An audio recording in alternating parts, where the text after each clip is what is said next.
Evening all, I'm with my good friend Chris, known as Chess Explained. So it was game 6 today of the World Chess Championship. Hi Chris. Yeah, Trifon, hi. Okay, in game 6, d4 by Boris Gelfand, and we saw a repeat of the Slav defense. Yeah, these kind of games, they feel a bit like a broken record, right? Yes, yes, and I'm getting a bit concerned about symmetrical pawn structures. I had an over-the-board game a few weeks ago where I was actually irritated the opponent played in exchange French, and I remember the irritation. I'm starting to feel the same thing with these games. Yeah, it's like every evening we're sitting here and doing a video and it's a draw, and you think, what on earth are they doing there? Yeah, but okay, let's do the game. But okay, so knight f6, e3, and now e6. Yeah, we got this is the third white game for Boris, and we've got the same opening again. Knight f3 and a6 is kind of semi-Slav Chebanenko line hybrid here, and Vichy really seems to have chosen this as his main defense here. And okay, I don't think he needs a reason at the moment to deviate. He got relatively comfortable draws up to now. So why should black change anything? And it's up to white to come up with something. I'm actually surprised that again we see this e3 line and not like knight f3 or whatever, something else. But I mean, Gelfand also sometimes plays 1c4 or other moves. So yeah, okay, but he tries queen c2 now. yeah, I think Queen c2. Well, it allows actually a very resourceful player, I thought, to Anand's credit, to try and exploit the queen and potentially leave him with a weak pawn, which he even uses as a pawn sacrifice later. So the queen might be able to be used on the c5 if that's made uncomfortable for white. And that seems to be the black plan. He plays very energetically against Queen c2. Yeah, he played c5 now, which is maybe the main move nowadays. Just to explain briefly what's the idea of Queen c2, because it has an idea. If black wouldn't play c5, if he would play, let's say, knight b to d7, just the normal kind of move that you tend to play, then white, I think, speculating here, would play b3 and try to develop his bishop to b2. If we remember the first two games, we had this situation where black went bishop b4 early, and then white needed to go bishop to d2 because he couldn't really play bishop b2. But now he actually could. Yes. And white would have a nice harmonious development. Now this kind of attacks on c3 are not so dangerous. Knight e4, you have bishop d3 and you're just in time. Yes. Get rid of the knight. Yes. Yeah, so that's the idea. So black can play in this way. It's not super terrible, but it's maybe more for white than the other games. So c5 is really as you said, the most energetic way to try to open up the c file where white's queen is located a bit prematurely in a way. So yeah, now So it's a bit like Tarish, defense idea. It's Tarish defense with the tempo down. Black has lost a move, but this is actually a pretty common theme here in this opening.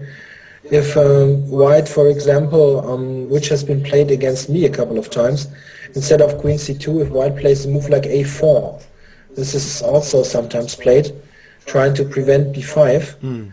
Then black also can play c6, c5 and goes into this kind of Tarash, the tempo down, but white has played the ridiculous move a4, which just weakens b4. And very often this kind of delayed c5 with the tempo less can be very effective, because white's extra moves hurt a bit in a way. So it's quite similar in the game. c5 is a loss of tempo from formal point of view, but it really addresses the you have the key points in the position, and also it simply allows knight c6, which is of course a good square for the knight. Yeah. So here, c takes d5 was played, not minding liberating this bishop. White has his eye on that d5 pawn, potentially will target d5 soon. Yeah, he wants to play against the isolated pawn that is most likely going to emerge in the center. So bishop e2 is very logical. Because later there could be a bishop f3 to target d5, but also bishop d3 might even run into, at some point, c4. I don't know. No, bishop... Yeah, the bishop is not very well placed on d3 for combating the d5 pawn. That is about to happen. You want to have rook d1 with direct pressure, and also for d3, as you mentioned. Yes. So bishop d3, bishop d3 now even might run into knight c6 or c4, but so yeah, this looks very standard. I think this has been played before. They mentioned this in the broadcast briefly, that this is a known position. So castles is logical, knight c6. Yeah. And now rook d1, this also makes sense. Okay, so isolated queen's pawn game. After c takes d4, black has got that isolated queen's pawn, which looks as though the blockade is reasonable, but black is going to gain a tempo on the rook now after knight takes, rook takes, bishop c5, developing with a tempo. Okay, so rook d1 now. Okay, there's so what do you think of this position? It looks as though this bishop could be a menace on this diagonal if white's not careful about f2. Maybe something like e4 is quite dangerous sometimes, but on the other hand, this pin, black kind of gets his queen away from that d file now with queen e7. Also, I guess this queen's threatening that bishop indirectly. So queen e7 not only gets the rook away from the x-ray but protects c5, but it also prepares a cunning pawn sacrifice, as we're about to see. Yeah, in general, what's pretty in a way amazing here, that black is better developed here, considering that he played c6, c5, which you would associate with the loss of time, but if you look at it now, black has got all minor pieces developed, queen on e7, so he's ready to castle and put rooks on, let's say, c8 and d8. Yes. And he's a bit quicker than white. And I think the main problem here for white is that the kind of slow plans that you usually would play, let's say, if you have time, you would play stuff like b3, bishop e2, bishop f3, knight e2, knight d4, this kind of stuff. Yeah. And it took an awful lot of time. It takes an awful lot of time, and black will get quick counterplay if you go b3, then this knight on c3 is loose on c3. Yeah. Rook c8, bishop b4. You get harassed here. So, but the main point, obviously, which we see in the game is that white goes bishop f3, attacking the pawn, and now. There has been a game which they quoted in the broadcast, or I don't know, somehow I learned that rook d8 has been played here before in the Grandmaster game, which is kind of the normal move, protecting d5. And I don't think even this position would hold so many horrors for black. He looks pretty solid. d4 is an idea to get rid of the pawn. Right.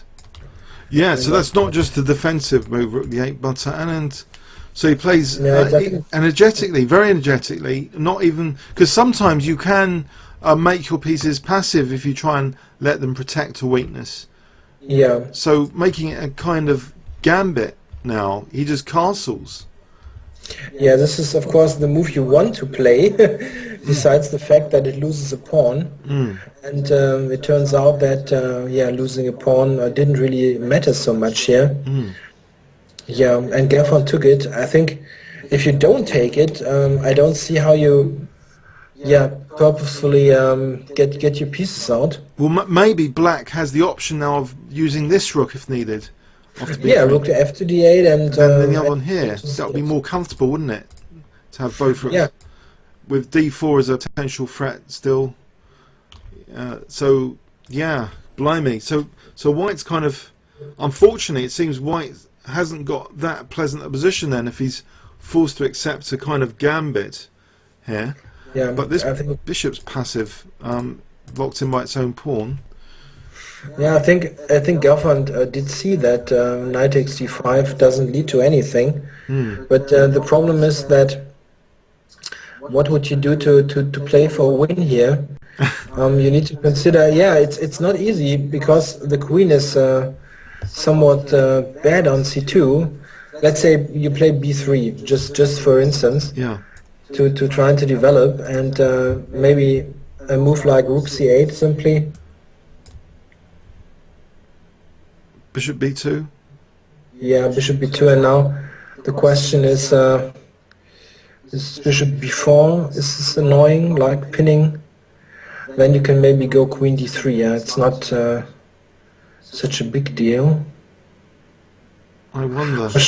Or should like just play rook d8 now? Maybe it Yeah, looks pleasant maybe enough. rook d8 because you want to play a knight e2 now, but you cannot because black discovers the bishop takes e3. Yeah, knight to bishop e3. Yeah, and it's hard to prevent d4 now. I'm just wondering in this position, this bishop might be awkward. I'm wondering about g6 and bishop f5, but I know you're weakening the dark squares as soon as you play g6. Yeah, But bishop f5 is an idea though. It would be nice to get a tempo. But I think if you are able to play d4 here, then it's over anyway in terms of playing for any advantage, and you need to be cautious even that black's somewhat superior development doesn't get you into trouble. yeah, So yeah, I know knight takes d5. It doesn't lead to a most inspiring position, no. but the other stuff really looks like only white can get into trouble. Yeah. So yeah, he took the pawn. What can he do? So we got this position now where the pieces are exchanged on d5 and now rook c8. Yes. Yeah.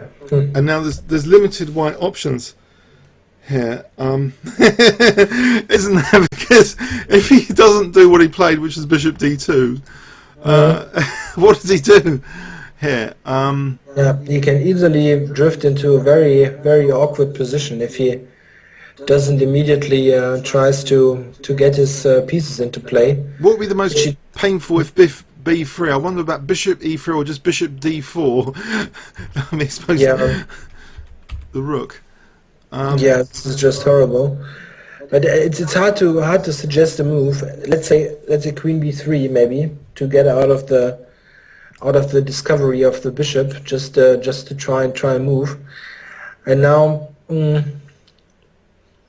what does black play here? I mean, it's obvious that black has got some compensation, but I think just rook d8 actually just is probably quite dangerous. I'm not sure. Okay, rook d8 is certainly a good move. I'm just looking if there's something even more aggressive available. I don't see it, but yeah, because this. I mean, if say bishop d2, that would be a disaster, wouldn't it? Takes, and then rook d8 here. yeah, this is quite embarrassing. Yeah, yeah. Maybe rook d8 is good. White doesn't have much else than maybe taking on d8. Or I don't know, a move like h3 or something. This looks as though there's enough compensation. White's just this bishop is just a nightmare. Yeah, the problem is not compensation. The problem is it's maybe bad for white. That's the problem. I think he wouldn't mind to take a pawn if he thinks his position is still solid, but here you could easily imagine white being very worse. Yeah. If the rook gets on into to d1 in a way, maybe a threat here is a move like queen e6 or something, trying to Yes. get rid of the queen and then infiltrate on d1.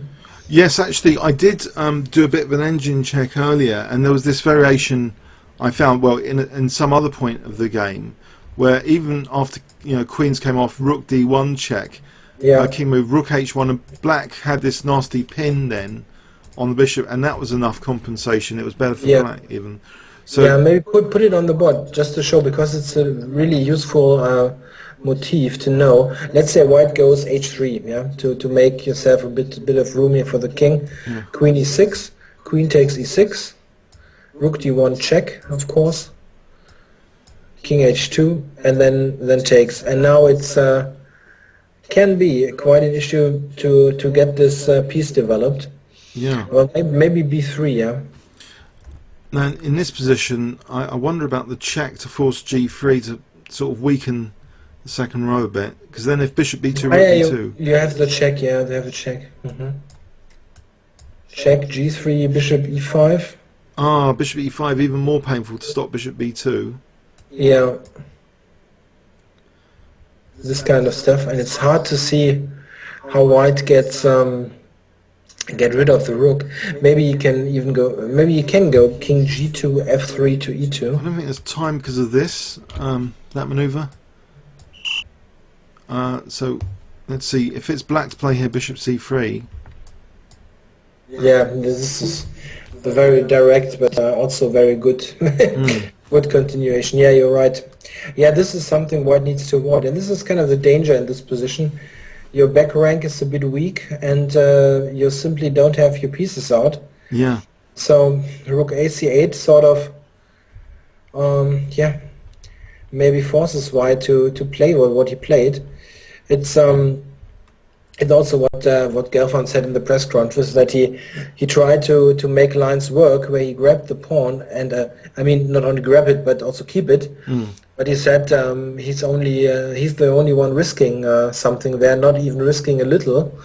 So bishop d2, yeah, this is just the best move. good he has this. It's a neat move in many respects. It gets a symmetrical pawn structure, unfortunately, which isn't very crowd pleasing after bishop takes e3. So he's giving a pawn back, but he's now getting this very nice bishop c3. At least his bishop is now useful and his rook's ready to be used. And in fact, his queen visually has an aggressive square as well to make use of.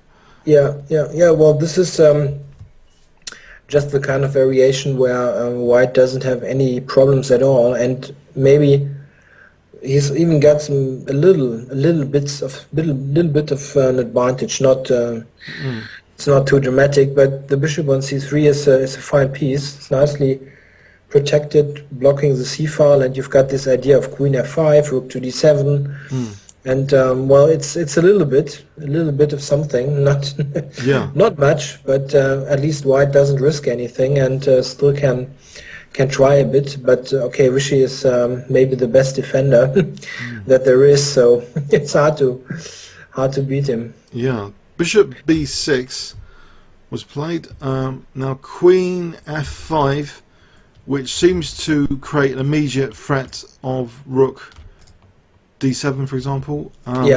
Yeah. So black needs to attend to this. So he plays actually queen e6. Okay, and the queen now just goes to f3.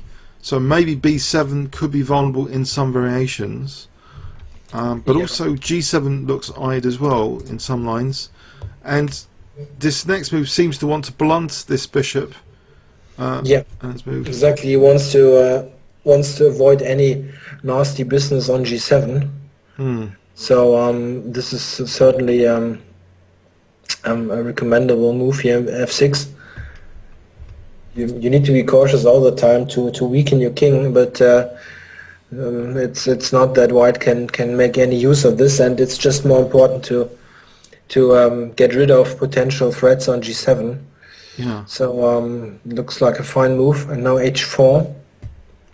Which sorts out the back row issue, but also this h5, h6 might be useful, but it didn't turn out that useful in the game actually. It's kind of using all your units to make something happen here. So he uses h4. Actually, here is where the game became mega exciting for me, because on the live commentary stream, Kasparov joined Peter Zvidler, for the commentary, and Kasparov actually predicted this next move, Queen C6. They were basically saying if they can get the heavy pieces off, Black should have no problems here. And Queen C6 sort of sets immediate questions for White. You know, for things like maybe Rook D8. This pin's quite useful. Yeah. Yeah, he wants to play Rook D8 next and exchanging all those heavy pieces, and then it's really nothing. It's nothing anyway, but Well, you need to be a bit cautious. Actually, on my engine analysis though, I did some with Houdini. There was a sort of Invon variation, a kind of Alekhine gun construction of Rook AD1, Rook D3, and Queen D1. So when the Queen's behind two rooks, it's Alekhine's gun. It seemed to think that gave White a small, tiny advantage, but I don't think there was anything a big deal about it. Might not have been here, exactly here. Just on Rook D1, what if Black just plays Rook D8? Is there something bad happening? Might not have been this exact position. It does look as though Rook D8 simplifies quite safely, doesn't it? Yeah. Yeah. Because this bishop is supporting Rook D8 as well, so I don't know. It's certainly as good as the game, I guess. It's not nothing bad happening to White here. Takes lots of moves of doubtful quality to get you into trouble here with White. Now White is just it's just equal, just the same as in the game. So what he played was more exciting, H5. So as though H6 might be a threat at some point, undermining these two. Yeah.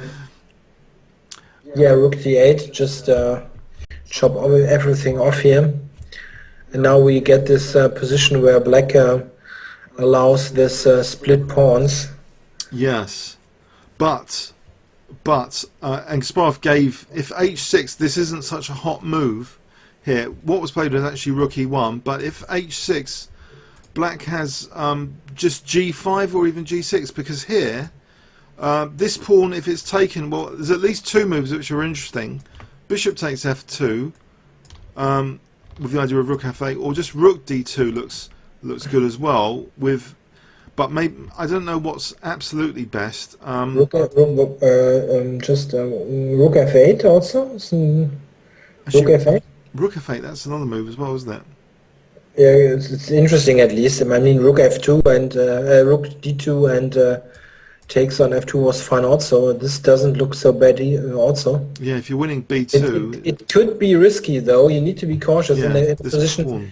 Yeah, this pawn. You're sort of in a cage there. If White, let's say, yeah, a king move, I'm not sure where, but let's say to H2, and then a move like a Rook F1. Yeah, this could be getting dangerous for the Black King. Yeah, like Bishop E7, Rook F8 mate. Yes. So actually, Black. I don't know what the exact refutation is of. Yeah, maybe this take on F or F2 or Rook D2. Both looks fine. This seems better. All right. So if we take that, because actually H6 is vulnerable here, isn't it? Yeah. So yeah, this is just nothing. White even loses a pawn here. Yeah, for nothing. And C6 is protected as well. So that's not good. In fact, that might offer the advantage over G6 then. The fact that that the rook's attacking immediately H6. So G5 might be I think, as Kasparov noted, a strong move here. Yeah, Black threatens King F7 G6 and taking this thing. Yeah, there's also that as well, isn't there? Yeah, you need. It's not that White is in danger, but it's something you don't really want to play if you're trying to get something. Yeah. But well, Rook E1, it's just normal here. Yep.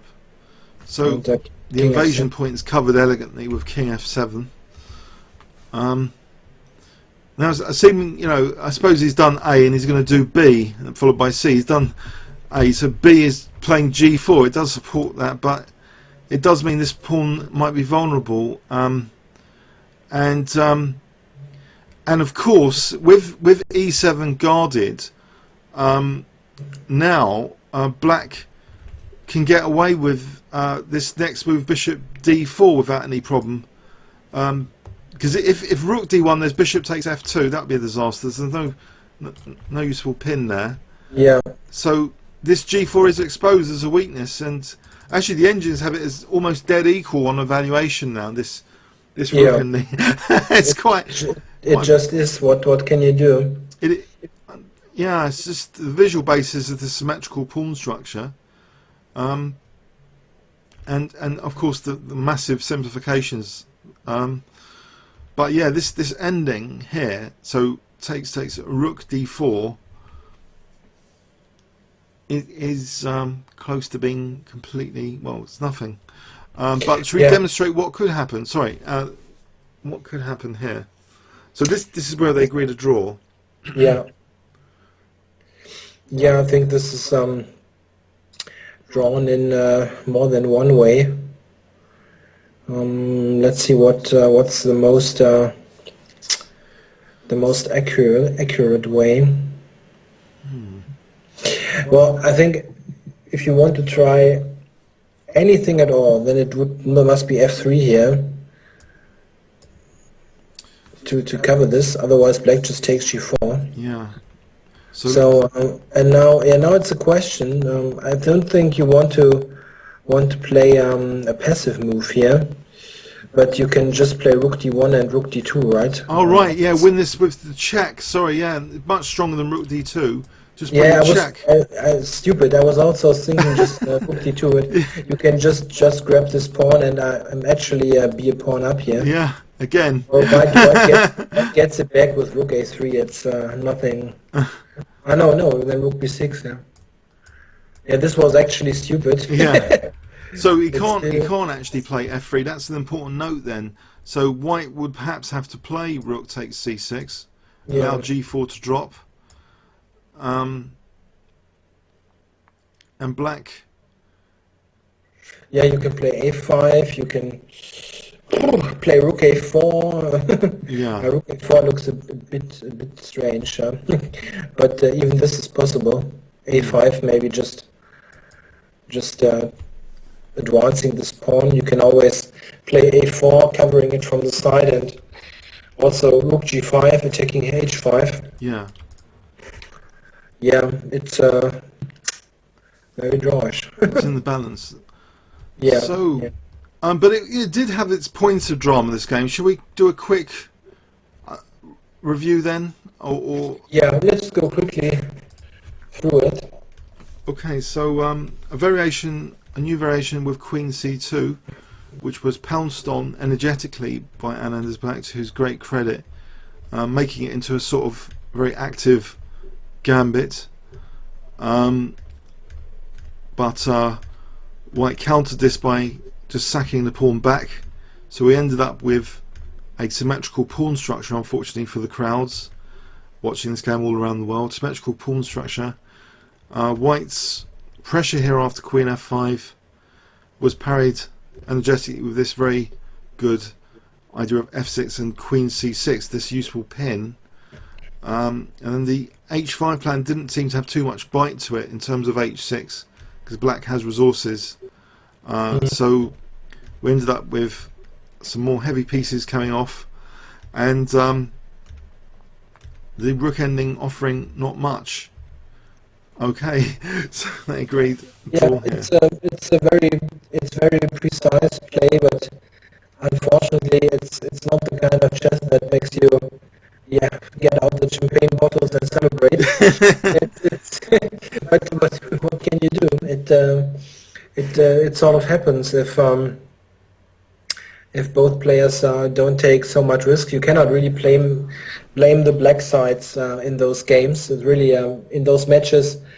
You often got the talk, get this talk like play for a win as black and so on. Well, to be honest, this is just bullshit. With black, it's fine in those matches to have a fine, solid position, maybe trying to play on counter attacks if white does something stupid. But as white, you need to press somehow, and this really didn't work out here. No. It's still very nice, I guess, preparation, offering this sacrifice on d5. White was somehow forced to take this pawn, and after this it's just about nothing. Yeah. So I really hope that Gelfand in his next white game will try something a bit more ambitious. I think, well, if you go quickly to move 4, just quickly. Let's say he goes, instead of e3 knight f3 here, then Anand usually plays e6 here, and he also plays d takes d4, but usually plays a6, and then bishop g5, for instance, and then Anand only plays h6 here, no other move, and then bishop h4, and you get a completely crazy wild position where you can really play for something. It's this kind of d takes c4, e4, g5, bishop g3, b5, and both players have played this with both colors. Wasn't this from the Botvinnik-Denko radio match between the States and USSR? Botvinnik. Now this is not the Botvinnik. This is the anti-Moscow. Oh. It looks a bit similar, but here in this move order, white doesn't have the chance to sacrifice his piece on g5 like he can in the Botvinnik. So this is a real pawn sacrifice from white's point of view, but black has played the moves b5 and g5 in his first 8 moves. So you can also already see that his king won't have a safe haven in the near future. So this is the kind of open fist fight kind of position. Well, this, I don't know. If you want to win this match, maybe you need to get into something which involves the idea also of losing once in a while, but maybe you win something at times. So yes. I was more expecting something along these lines to happen, but maybe he just says, okay, we're playing those draws. We have 12 games in total, and I can take those risks still on in game, I don't know, game 9, game 11. If you strike a blow there, it's hard to imagine that the other player will come back then. Yeah. So it has a point from a match tactics point of view, but it's just not too great to watch. All right, so let's hope for some more excitement. The next game, is this tomorrow? No, it's on Sunday, right? Right. So, I think rest day, because this was game 6. So 2 games, then a rest day. So I think rest day tomorrow. Maybe he needs to try and stop playing against this a6 line. It really seems like Vichy has got it all worked out, and he's hard to beat. It was quite amazing in the broadcast today. They got, as you mentioned, Grandmaster Swidler in there, and he actually said that, and I was really surprised. He actually said that he never managed to win a classical time control game against Anand. Oh, blimey! And this is quite something, because they play against each other for like 16, 17 years, and he never won a game. Oh, he won blitz games or rapid game, maybe, or a blindfold game, but never in a 2-hour, 40 moves kind of game. And this shows that, Vichy is obviously really tough defender. And if you've got a really strong defender, you need to use some other weapons than this kind of featherweight style. But so it's not meant as a huge criticism. It's just it seems hard to imagine that he can win this match in this way. And but okay, Anand, besides game 3, didn't have so much as white also. It shows that black with very thorough preparation has got really good equalizing possibilities. It's hard to get something nowadays with white. So all right. Okay. I hope our YouTube viewers have got something out of the commentary here. Thanks everyone for watching. Thanks, just explain, Chris. Okay, so we'll be back after tomorrow. I hope Yeah, I hope so too. I'm on a short vacation actually, and hope to have decent internet access so that we can continue this commentaries. Okay. Okay. All right. Thanks, everyone. Okay. Cheers then.